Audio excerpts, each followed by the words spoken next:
So the BCS Bowls are going to be quite, for lack of a better word, interesting this year. I will start off with the Rose Bowl game. Now, the Rose Bowl, as everyone who watches any kind of football should know, is the granddaddy of them all. It is entering its 98th Rose Bowl game. 98 years has been going on. And in this 98th presentation of the Rose Bowl game, we have the Wisconsin Badgers, winners of the Big Ten Conference, versus the Oregon Ducks, winners of the Pac-12 Conference. Now, as you all might remember, Wisconsin got their butts handed to them last year by TCU, or as Ohio State calls them, the Little Sisters of the Poor.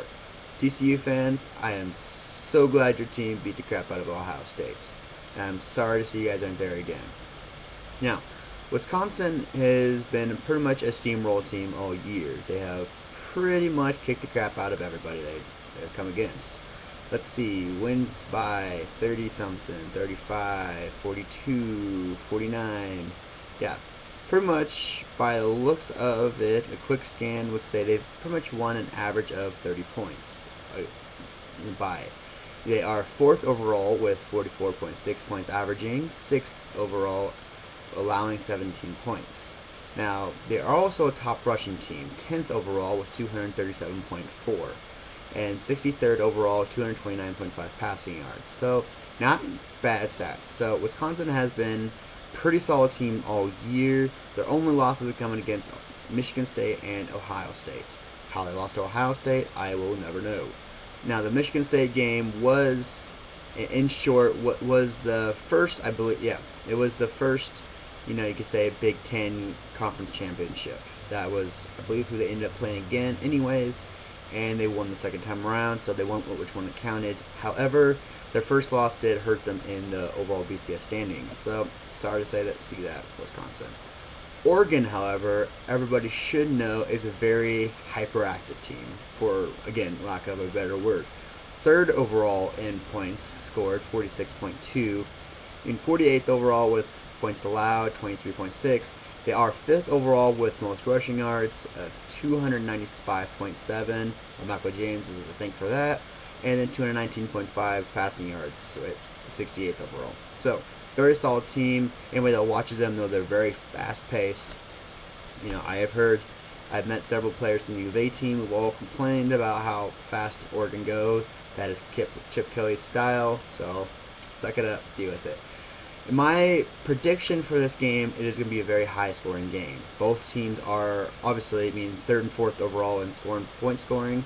So I expect it to be a very, very high-scoring game, 40s and first 30s, easily. And it's going to be a rushing battle all the way. As everyone knows, all right, Mr. Ball from Wisconsin was a Heisman contender, and Michael James was also a Heisman contender until he got hurt. I'm sorry to see that. He is a very, very fun guy to watch play.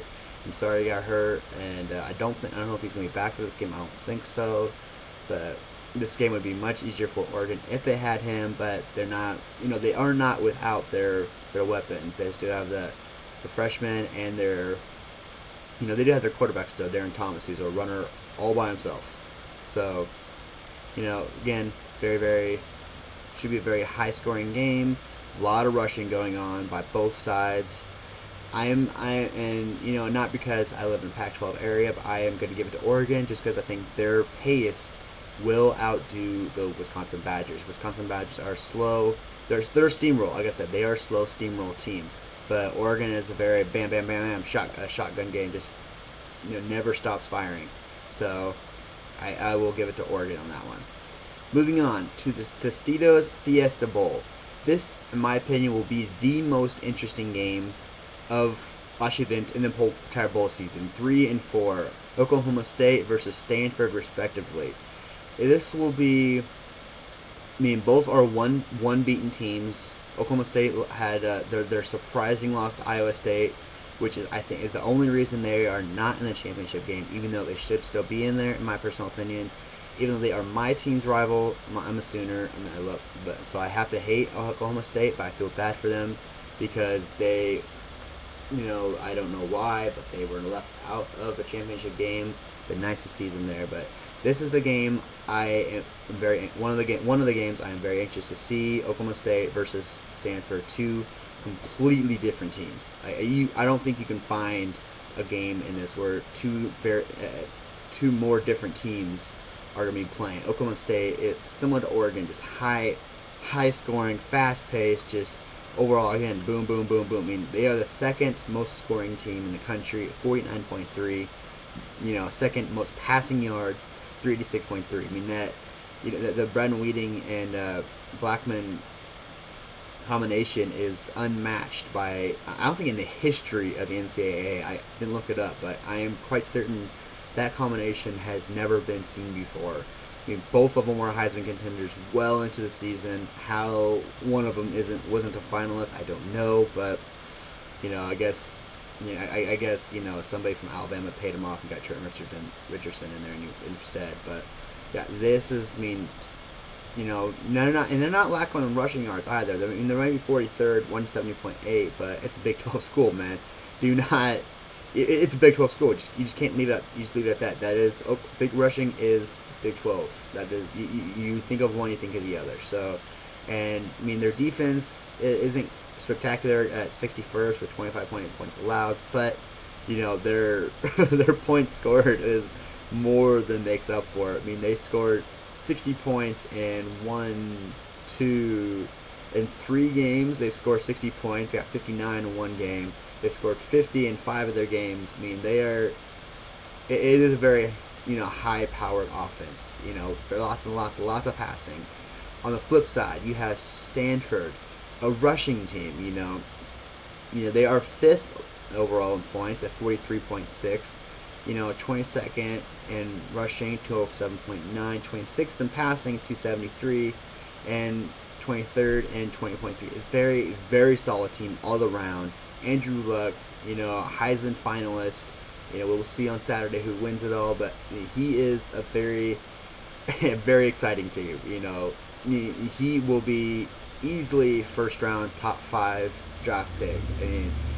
Come on, you just don't see a guy as well rounded as him very often. A guy who can throw, he can run it, and as all Stanford players saw last year, he can tackle too. All right, so a more solid player will not be found. He can do it all. I applaud him in every aspect of the game. He is smart. He is quick thinking. Knows exactly what to do at all times. Their only loss coming to Oregon, who ended up winning the whole Pac-12. So, but what did not come without a prize, 53-30. And that was a pretty solid game until Oregon just kicked in that 6th gear. So.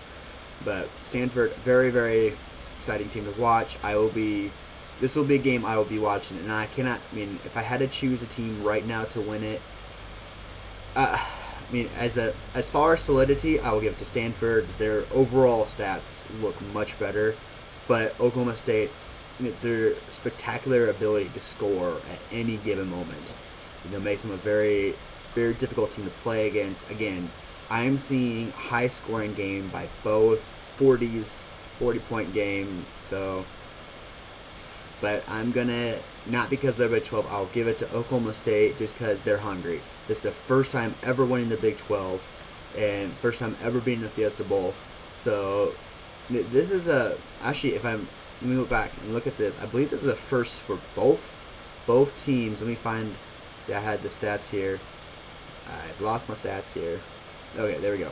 So, yeah, this is a lot of records were broken for both of them. Oklahoma State won 10 games for the 5th time in history, and the 2nd time in 2 consecutive seasons, which is the only 2nd time it's ever done that. They've scored at least 50 points in 6 games. Oh, I missed a game. And 4 times against Big 12 opponents. Baylor, Kansas State. Amongst those 2, both of which are very prolific teams in themselves. So, and let's see, I believe that's the first time they've ever gotten 11 wins. So, and on Stanford's side, they are riding back-to-back 10-win seasons, also Stanford first, and they have scored at least 30 points in 14 consecutive games.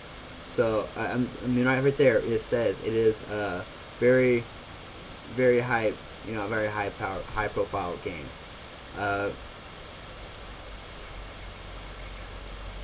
Oh no, I was lied. It was Oklahoma State's second Fiesta Bowl appearance. In 1974, they were there and beat BYU. So, okay, so this is their first time there as conference championship. Then, so again, very high profile team. That is the game, the BCS game I will be looking forward to the most, because two exciting teams, you can eat in two very different teams. So I will be anxious to see that game. Moving on to the All-State Sugar Bowl Classic in New Orleans. Now this year is going to be an interesting year. Virginia Tech and Michigan. Michigan was given a spot in spite of Kansas State. Kansas State got enormously snubbed in this one. Michigan was solid all year, but they were not ranked nearly high enough to score this victory over Kansas State, and they were given it. So Michigan fans might hate me, but you guys shouldn't be there.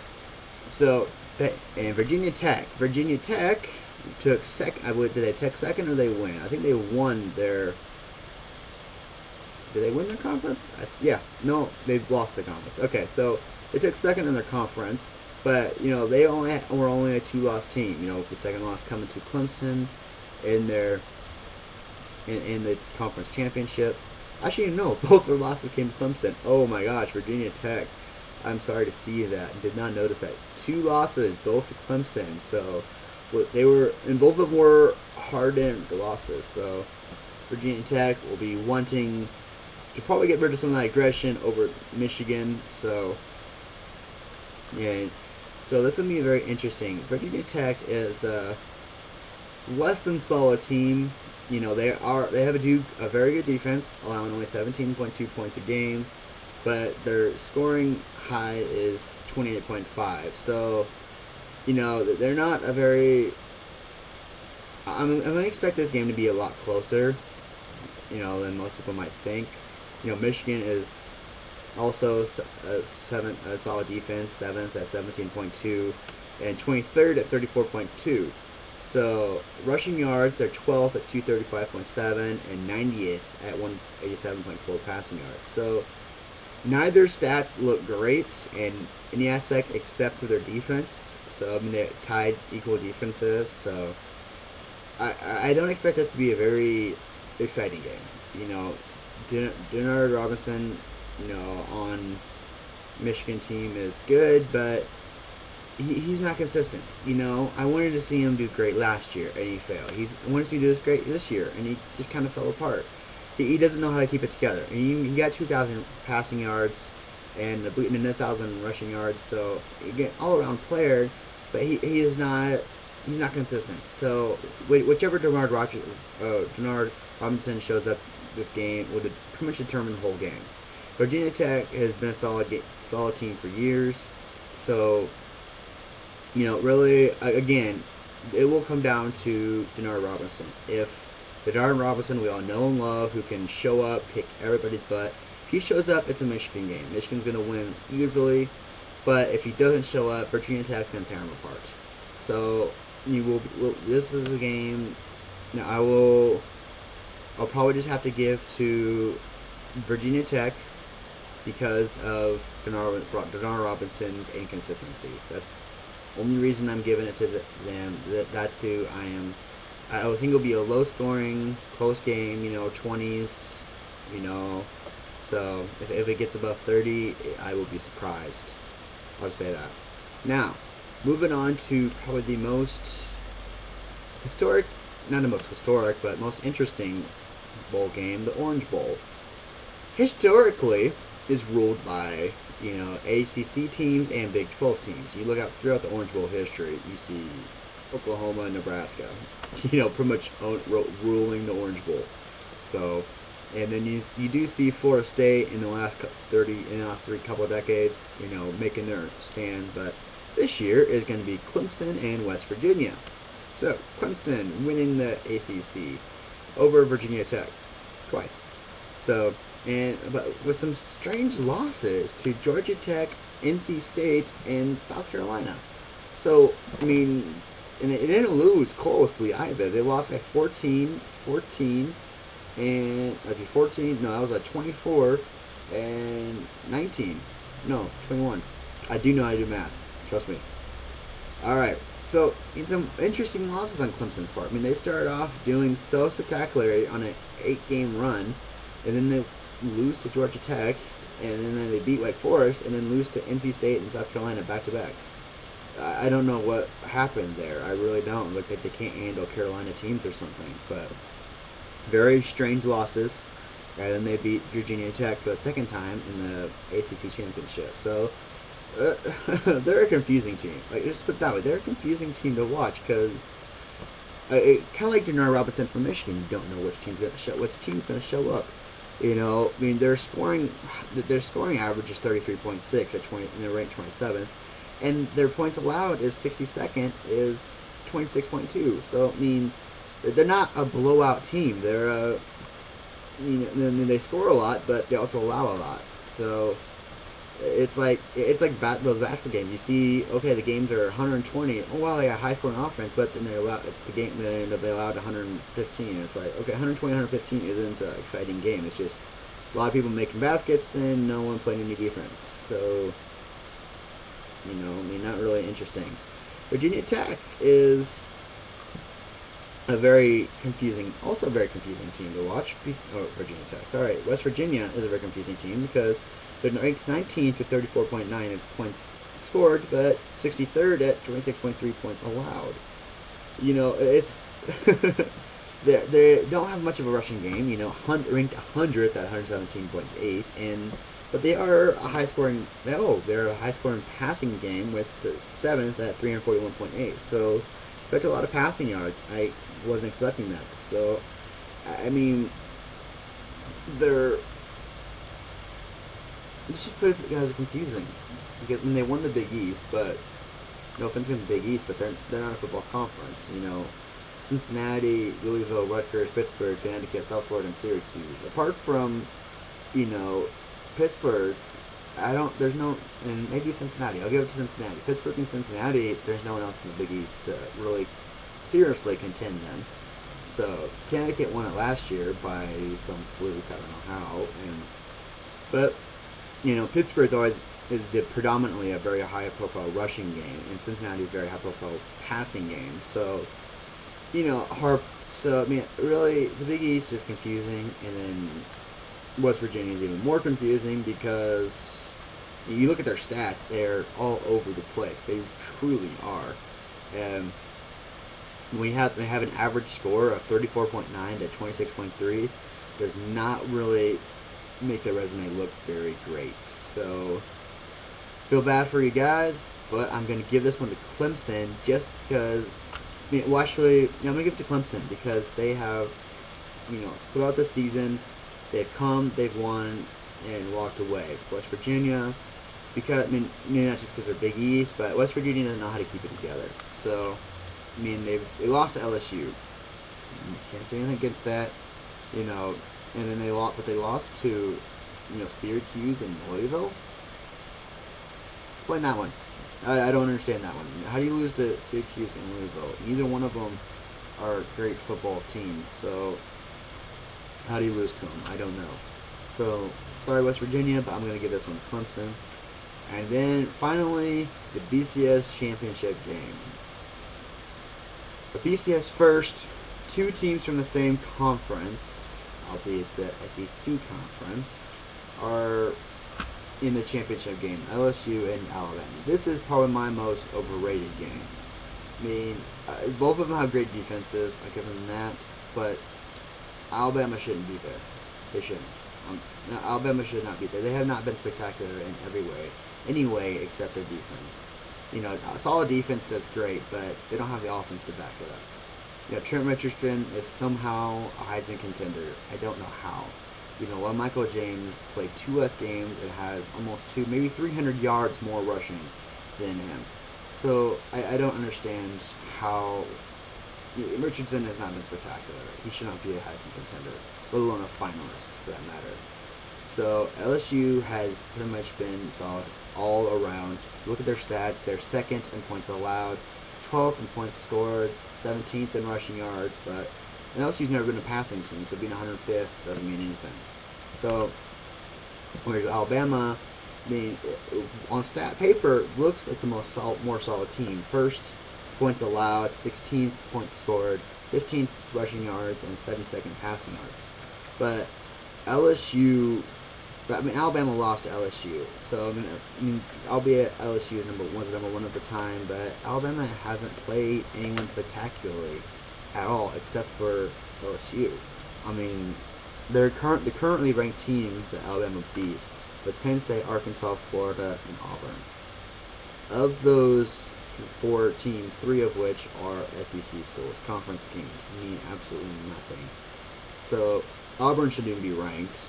Arkansas lost to every ranked team they play, and Penn State, everyone knows what happened to Penn State, and Florida. I mean, Florida completely fell apart. Which I don't even think this is right. I don't think Florida is ranked anymore. So they're not. So I mean, it's like there's nothing spectacular about Alabama's schedule.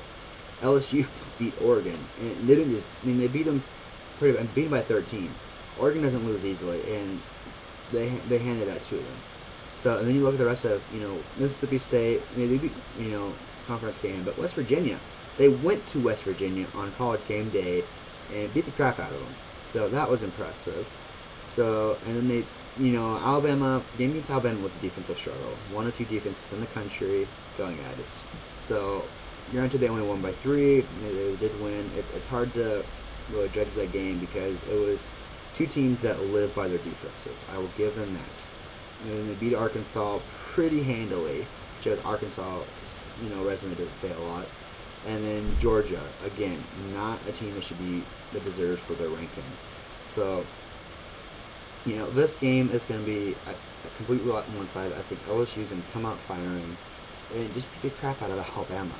Because Alabama does not deserve their ranking. It does not. Oklahoma State easily should be up there.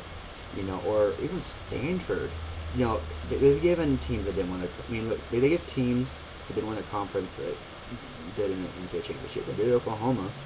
Not just because it's my team. And we lost. I mean... It sucks, but we lost. And the Stanford could easily be up there. Oklahoma State, or let me look at the BCS standings real quick. Let's see. Boise State or Houston even, both of which could easily be up there. Houston and Boise State have 1 loss. Houston lost in the conference championship game, which I hate to see. Their quarterback, he is a very amazing. Broke, I think, every single passing record known to man. And Boise State has been that team who has suffered year after year after you've been snubbed year after year after year. I want to see them in a championship game. They deserve to be in a championship game. They lost to TCU, conference rival. Gonna happen. TCU isn't a pushover team. They're not like, it wasn't like an Iowa State team. It throws a snub at Oklahoma State, but they're not. They're a good team. Iowa State was a shocker team this year. They were. But Boise State deserves to be in there, and Alabama does not. Alabama should not be there. I mean, the BCS is already in turmoil as it is, and doing this just throws it completely out the window. This is like, we don't care what anybody else says, what anybody else thinks they deserve. This is what we're going to do. If you're going to do that, why even have BCS in the first place? I'm sorry. But LSU-Alabama game is a completely overrated game. LSU wins easily, several touchdowns, and that's just all there is to it.